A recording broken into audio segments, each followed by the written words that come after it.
Don't come back! Or you'll die! I was speechless when I suddenly received a call from my husband while I was on an overseas business trip.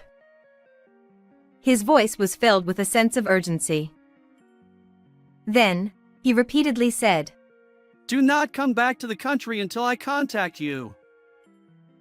Before abruptly hanging up the phone. What on earth is going on? No matter how much I thought about it, I couldn't figure out what he meant. The ominous message left me feeling crushed by anxiety and fear. I tried calling him back to get a proper explanation, but I couldn't get through. Little did I know at that moment what kind of situation was unfolding. I am Nancy, 35 years old. I worked as a technician at a major manufacturer. 5 years ago, I married my husband Jason, who worked in sales for a trading company, and we've been living together ever since. Even though we were often busy and our paths didn't cross much, the time spent with him in the home we built when we got married was the most important thing to me. I often thought about how much fun it would be when we had children. I also dreamed of expanding our house one day to bring our parents to live with us. My in-laws live far away, and since we couldn't visit them often, it was a constant worry for me. On the other hand, my parents live nearby and would sometimes come over to help with household chores, knowing how busy we were. I was always grateful to Jason for accepting their help without any complaints. However, my husband had his flaws. He would say, Work relationships and hobbies cost money. And spent all of his salary on himself. Despite my repeated warnings, he couldn't shake off his bachelor habits. We managed our living expenses with my salary, but since I was also saving for the future, the money I could spend freely was very limited. Then one day, my husband suddenly asked me to pay $20,000. What? Such a large sum of money? What for? I became a guarantor for a friend. He said. But now I can't get in touch with him, so I have to pay. I was shocked that he had become a guarantor without my knowledge, and I turned pale at the amount of $20,000. However, my husband remained unfazed. He then showed me a bank book and said, We can use this to pay. I froze when I saw the bank book. It was my account, where I had been saving little by little each month for when we had children. Wait. You can't use that. I've worked so hard to save it. Why? There's no point in keeping money you won't use.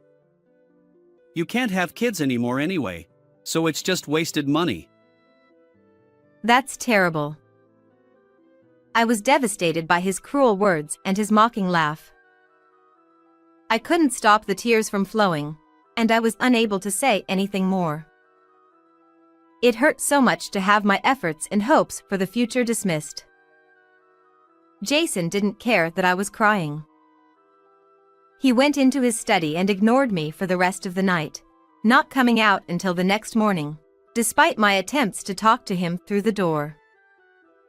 The next morning, after a sleepless night, I realized I couldn't let my husband have his way. I had to make sure he didn't use that savings. So, after Jason left for work, I went into his study to search for the bank book and card. But no matter how thoroughly I searched the room, I couldn't find them anywhere. Panicking at the thought of being too late, I called my husband, but he didn't answer. Eventually, I received a message from him saying, I'm on a business trip and won't be back for a few days. 3 days later, when I returned home from work, I found the bank book and card carelessly left on the living room table.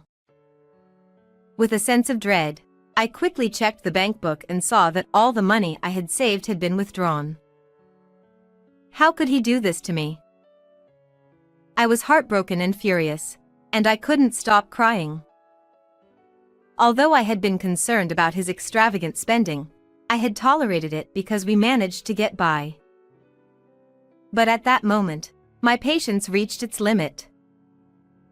However, just when I thought we needed to have a proper discussion, I was assigned an overseas business trip. I was entrusted with a major project, and the duration was at least 1 month, possibly extending to 3 months. In addition to my usual work, my days off were often consumed by preparing for the trip. Meanwhile, my husband seemed to be deliberately avoiding me, and there were many days when we didn't see each other at home. In the end, without having the chance to talk things through with him, I left for my overseas assignment. A month and a half later, I was pleased to find that the work was progressing well, and I could return home earlier than expected. During my time abroad, my husband was often unreachable by phone, and our communication was limited to messages. Despite my lingering frustration with him, the pressure of work and the unfamiliarity of living abroad left me feeling anxious and lonely. When I emailed him about my return date, he uncharacteristically called me back immediately. Don't come back yet, or you'll die, he said urgently. I was momentarily stunned by his sudden outburst. What he told me next was incredibly shocking. Actually, I was away on a business trip for 2 days, and when I got back, the house had been ransacked. Someone apparently broken through a smashed window. What? We got robbed. No, nothing valuable was stolen. But your room was in the worst condition. They said it might have been a crime motivated by revenge. Since the perpetrator hadn't been caught yet, and there was a danger in returning home, my husband emphasized. Do not come back now.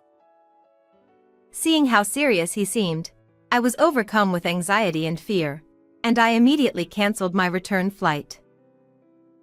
Maybe I unknowingly did something to make someone resentful. Being alone in my hotel room, all I could think about were negative thoughts. Desperate to know more about the situation, I called my husband multiple times, but I couldn't reach him. However, when I finally managed to get in touch with my husband, I sensed something was off. When I tried to ask about the house being ransacked, he only talked about work and friends, avoiding the topic entirely. Yet, when I asked if I could return home, he was adamant, saying, Absolutely not. Is the police investigation progressing? How long do I have to stay here? I'm anxious being alone. We don't have detailed information yet. Just stay put until I say it's okay, all right? His vague responses made me wonder if there was something he couldn't tell me. Maybe he already knew who the perpetrator was and was trying to protect me from the shock. With little information to go on, I was consumed with worry. Later that night, I was further confused by an email from my mother. She said my husband had told her that my work wasn't going well and that there was no definite return date. I couldn't understand why he would lie like that, but I continued the conversation with my mother, not wanting to worry her. Still, waiting for updates while being overseas, clueless about what was happening, was pure agony. I decided I had to see for myself what was going on. Unable to bear it any longer, I decided to return to America without telling my husband. The next day, I secretly returned to America and headed straight home. I will accept whatever happens. It will be all right. I reassured myself as I got out of the taxi in front of the house, only to be shocked to find that it was up for sale. Contrary to what my husband had told me, the house hadn't been ransacked, and the windows weren't broken. I unlocked the front door and cautiously stepped inside, only to find the place completely empty. The furniture we had chosen together, My clothes and books, all gone. I had mentally prepared myself for danger upon my return, but the reality that greeted me was beyond anything I had imagined. Not understanding what was going on, I knew I needed to find Jason. Since I had returned without telling him, I couldn't ask him directly where he was. Even if I did, I couldn't be sure he would tell me the truth. So, I decided to use my phone's location services to find out where he was.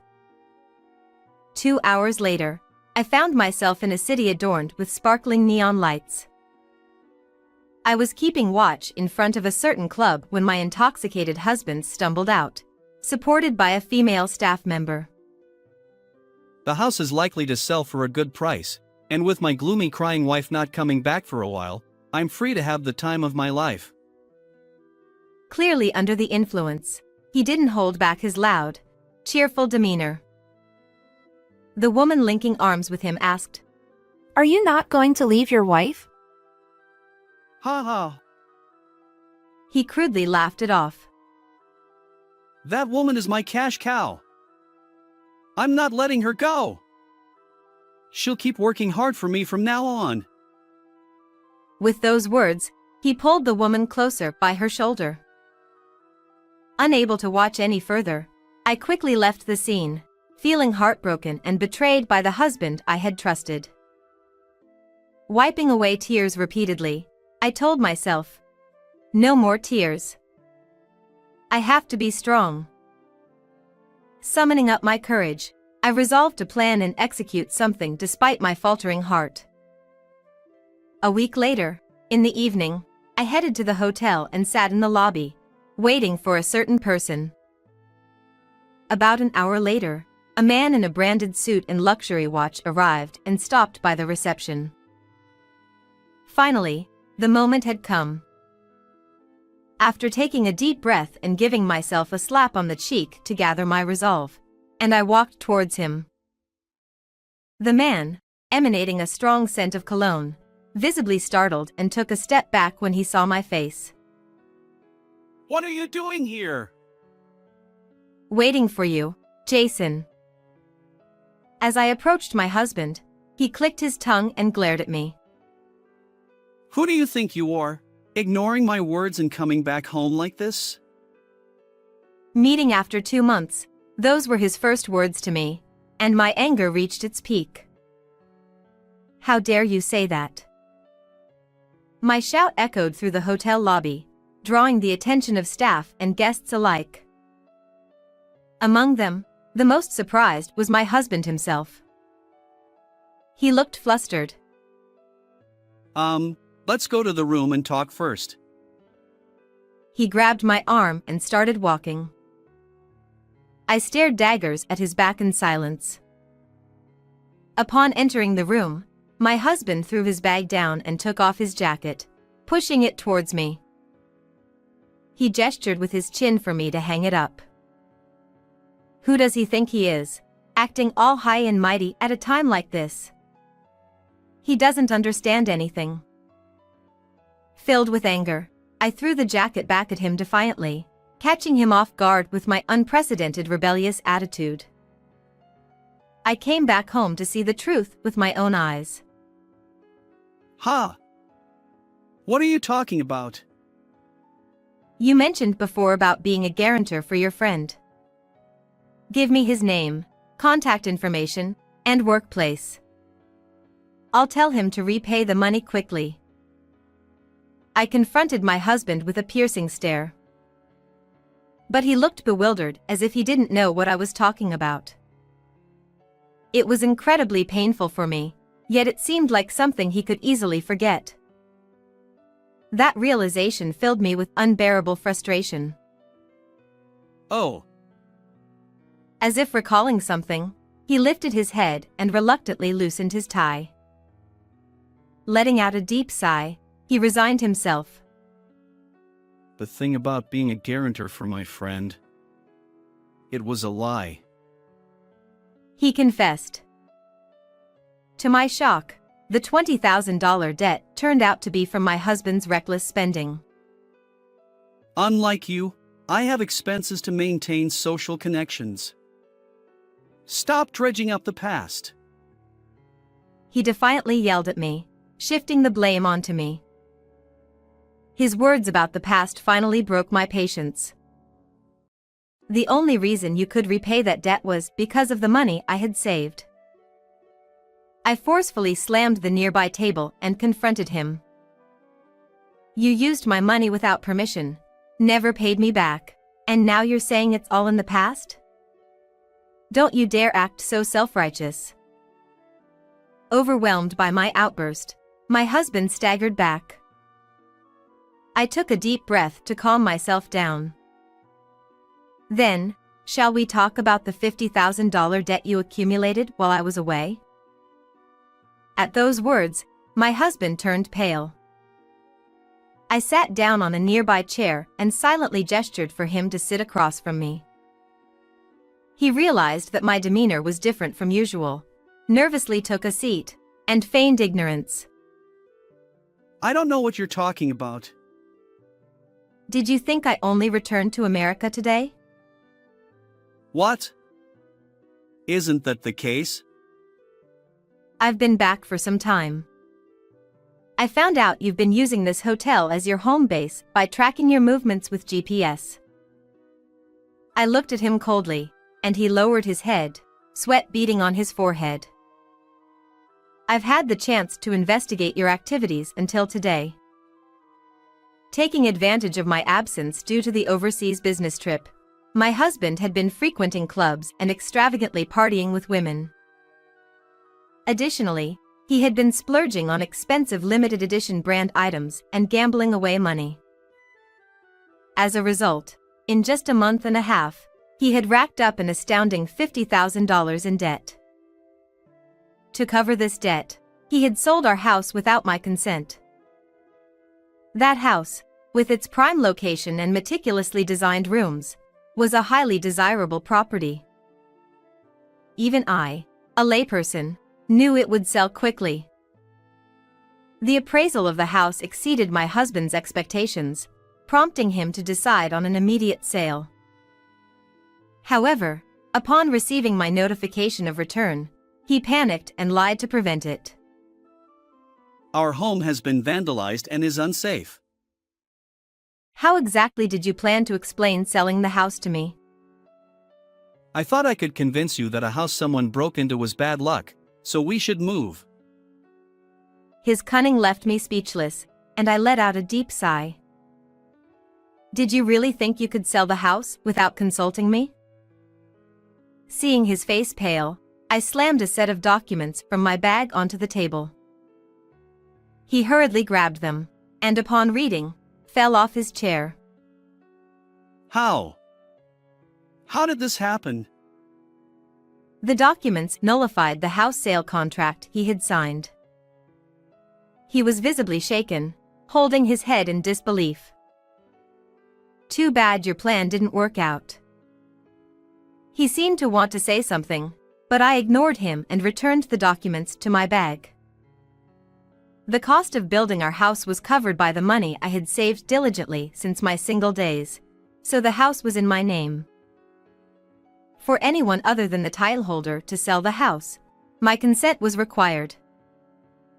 My husband had forged a power of attorney without my consent.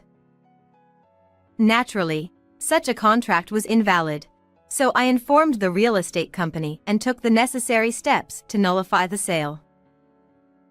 Forging a power of attorney is a serious crime. Hearing this, my husband began to tremble. Oh, and there's another crime you're guilty of. My husband had been embezzling money from his company.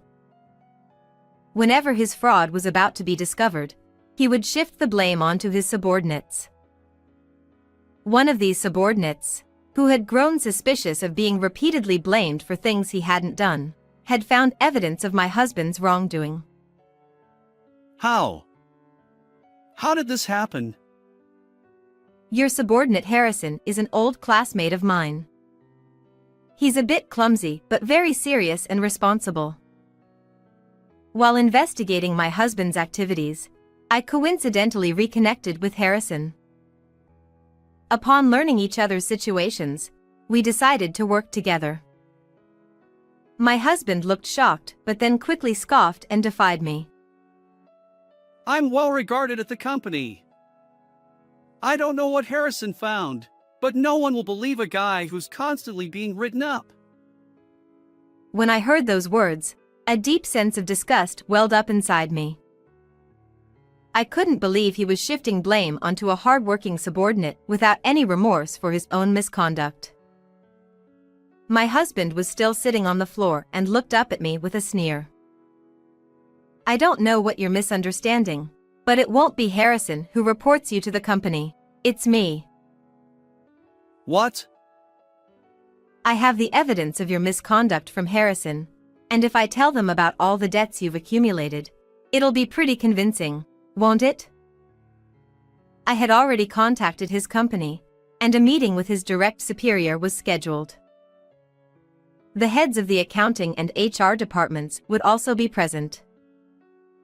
Even if my husband tried to talk his way out of it, there was no escaping once the company started a thorough investigation. You're not serious, right? We're married. You can't do this to me. Just this once. Let it slide, please. Gone was his arrogant demeanor. He was now crying and clinging to me. This sudden change only fueled my anger. I will never forgive you. I pulled out another piece of paper from my bag and slammed it on the table. A divorce paper. Wait. If you leave, who's going to pay my debts? You should repay your own debts. It's only natural. As I scolded him for his foolishness, he hung his head in silence. And since the house contract is void, you need to return the down payment immediately, I demanded. At that moment, my husband turned pale and clutched his head. But most of the down payment is already gone. How am I supposed to pay it all back? He stammered. I knew my husband would spend whatever money he had on hand. But that was no longer my concern. I'm not your cash cow. Sign this immediately. I insisted, pushing him to sign the divorce papers. Reluctantly, he did, and I quickly stashed them in my bag. Our marriage, which had felt both long and short, was finally over. Surprisingly, I felt an overwhelming sense of relief. You should also be prepared for a police investigation regarding the forged power of attorney. Goodbye. We will never see each other again.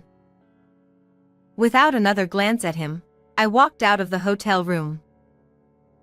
A year later, I learned that my husband had repaid the embezzled funds but was fired from his job, avoiding criminal charges. He had apparently begged his parents for help, and his reputation shifted from being a proud son to a disgrace. Although he wasn't prosecuted for the forged power of attorney, he lost his job and home, left with nothing but significant debt. Now, he lives in constant fear, running from his creditors. As for me, I renovated the house I loved and invited my parents to live with me.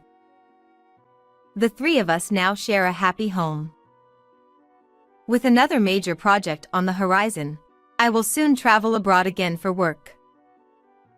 Life is fulfilling, and I cherish every moment spent in my beloved home with the people who matter most.